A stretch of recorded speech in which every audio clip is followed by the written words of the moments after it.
Para recibir interesante material creacionista gratis, escriba a De Regreso a Génesis, apartado 602C, Zacatecas, 98000, México, o al correo electrónico genesis@icr.org.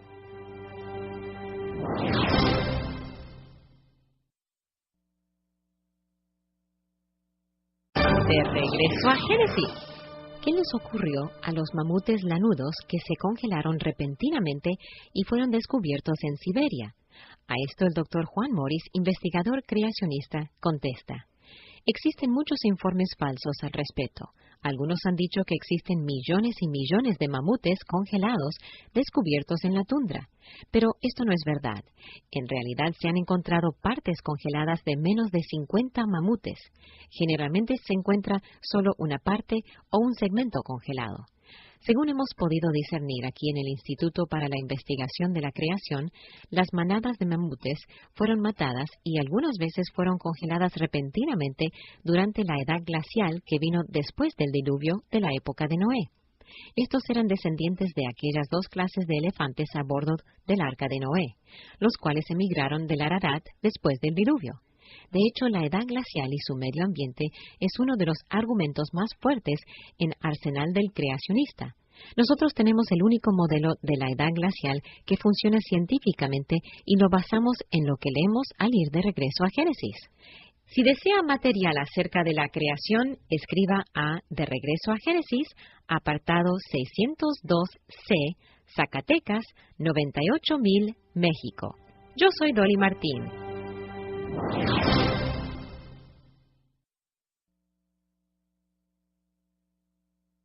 De regreso a Génesis. ¿De qué evolucionó el ornitorrinco? A esto el científico y autor Dr. Juan Morris responde: el ornitorrinco no evolucionó, sino que fue creado tal como lo vemos hoy en día. Él es totalmente diferente de las demás criaturas y no hay nada que indique que está relacionado a cualquiera otra. En un tiempo se pensaba que los marsupiales, que incluyen al ornitorrinco, existían solamente en Australia, pero ahora sabemos que esto no es verdad. Sabemos, por supuesto, que la zarigüeya marsupial existe en cada uno de los continentes y también se descubrieron fósiles de otros marsupiales en todos esos lugares. Sin duda alguna, su concentración en Australia se facilitó por la edad glacial, que ocurrió después del diluvio de la época de Noé. Esto produjo bajos niveles del mar, haciendo posible la migración hacia cada uno de los continentes. Aún las superficies de la Tierra estaban saturadas, haciendo posible que animales tales como el ornitorrinco pudieran sobrevivir. Todo encaja con la manera de pensar acorde a De Regreso a Génesis. Para recibir interesante material creacionista gratis, escriba a De Regreso a Génesis, apartado 602C, Zacatecas, 98000, México, o al correo electrónico genesis@icr.org.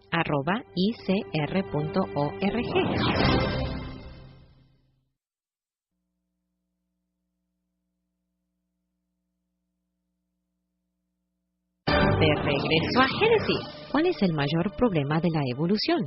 El Dr. Juan Morris, deliberador creacionista, expresa lo siguiente: el mayor de los problemas es el origen de la vida, la idea de que las células vivas pudieran surgir de sustancias químicas sin vida solo mediante procesos naturales. El hecho es que este problema es tan difícil para la evolución que ellos tratan de no incluirlo del todo.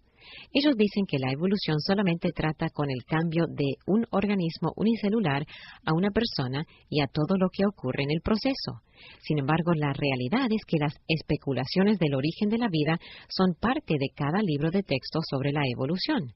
En cada uno de los libros de texto de las escuelas preparatorias hay un capítulo sobre el origen de la vida y luego varios capítulos sobre la evolución de la vida. Yo no culpo a los evolucionistas por tratar de ignorar su problema más difícil, pero no debemos dejar que lo hagan. Toda forma de vida, aun la unicelular, es extremadamente compleja y requiere de un creador. Para recibir interesante material creacionista gratis, escriba a De Regreso a Génesis, apartado 602C, Zacatecas, 98000, México, o al correo electrónico genesis@icr.org.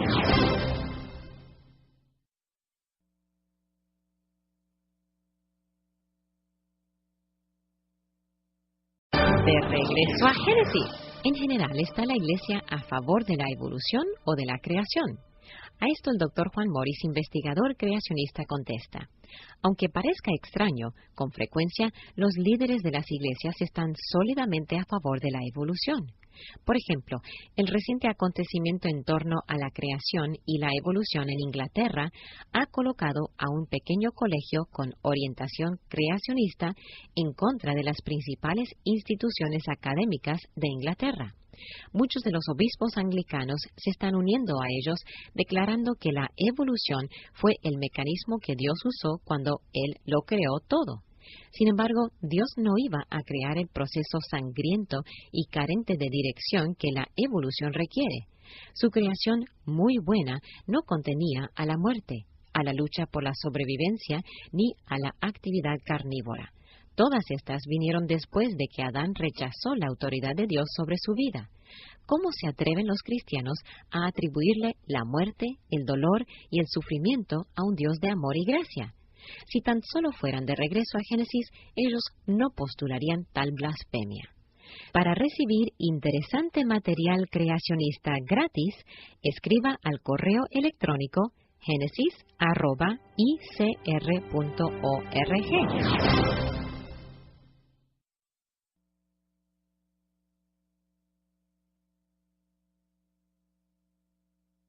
De regreso a Génesis. ¿Qué se sabe sobre todos los fósiles de dinosaurio con plumas descubiertos en China? El Dr. Juan Morris, deliberador creacionista, expresa lo siguiente: se encontraron varios fósiles en China que, según reportes, tenían estructuras con apariencia de plumas, pero esta interpretación no ha sido aceptada por todos los científicos. Ellos aún recuerdan el caso de Archaeoraptor, que fue declarado ser mitad ave y mitad dinosaurio, lo cual resultó ser un fraude total. Lo que hicieron fue adherir partes del fósil de una ave a partes de un fósil de dinosaurio, y esto logró engañar a los mayores expertos del mundo. Ahora se ha descubierto que existe una fábrica de dinosaurios falsos en China que se encuentra inundando al mercado mundial con fósiles de dinoaves. Así es que, cuando oiga decir que se ha hecho un asombroso descubrimiento, utilice mucho discernimiento. Los dinosaurios no evolucionaron en aves. Cada uno de ellos fue creado por separado durante la semana de la creación allá en Génesis. Si desea material acerca de la creación y el libro de Génesis, escriba a De Regreso a Génesis, apartado 602C, Zacatecas, 98,000, México. Yo soy Dolly Martín.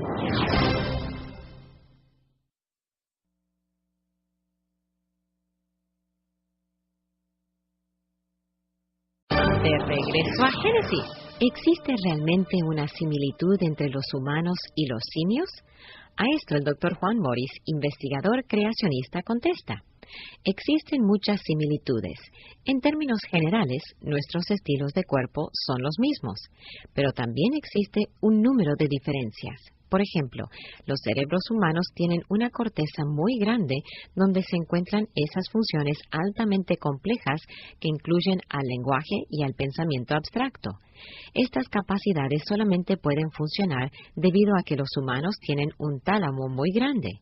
El tálamo consiste de una masa de células cerebrales que actúa como vía de acceso a la corteza. Tanto la corteza como el tálamo se desarrollan juntos en el embrión. Sin embargo, en los simios, la corteza y el tálamo se desarrollan en lugares muy diferentes y por separado, además de que ambos son mucho más pequeños. Superficialmente se pueden apreciar ciertas similitudes con los simios, pero en los detalles somos muy diferentes, y ha sido de esa manera desde que Dios nos hizo allá en Génesis. Si desea material acerca de la creación y el libro de Génesis, escriba a De Regreso a Génesis, apartado 602C, Zacatecas, 98,000, México. Yo soy Dolly Martín.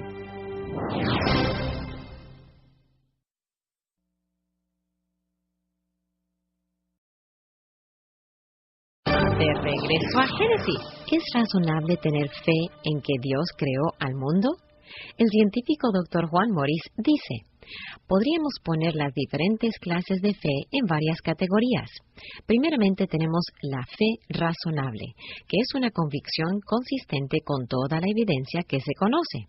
Esta también podría llamarse una fe científica. Después tenemos la fe que no es razonable, la cual no tiene evidencia para apoyarla. Y finalmente el tercer tipo de fe sería una fe anticiencia. Esta sería una creencia que se tiene a pesar de que hay evidencia contraria. Yo pienso que la creación requiere de una fe muy razonable, ya que concuerda con todos los hechos. La evolución requiere una fe que no es razonable debido a que existe mucha evidencia contraria a ella. La evolución lleva a muchas personas a una fe que es anticientífica, la cual se tiene a pesar de que toda la evidencia es contraria.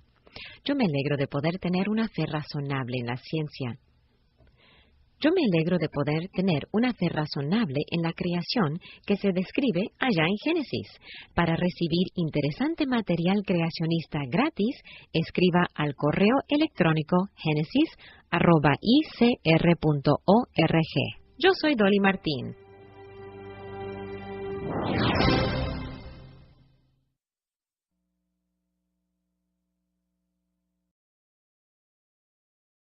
De regreso a Génesis. ¿Eran los animales en la antigüedad mayores que aquellos que les corresponden en la época moderna? El Dr. Juan Morris, investigador creacionista, contesta: en muchos casos sí lo eran, aunque no en todos ellos. La mayoría de los fósiles fueron sepultados por el diluvio mundial, y con frecuencia encontramos almejas gigantes o enormes tiburones y aún dinosaurios. Vemos que en algunos casos los organismos eran más grandes que en ese entonces. Inmediatamente después del diluvio, conforme los animales emigraban de las montañas del Ararat y se adaptaban a medio ambientes nuevos y diferentes, desarrollaron características realmente extrañas. El fósil de un marsupial recientemente descubierto en Australia era del tamaño de un rinoceronte, pero en la actualidad no existe un animal que sea remotamente de ese tamaño. Hay mucho que desconocemos acerca del pasado, pero podemos entenderlo mejor si utilizamos la Biblia como punto de partida, y esa es la verdad de Regreso a Génesis. Para más información gratis, escriba a De Regreso a Génesis, apartado 602C, Zacatecas, 98000, México, o al correo electrónico genesis@icr.org.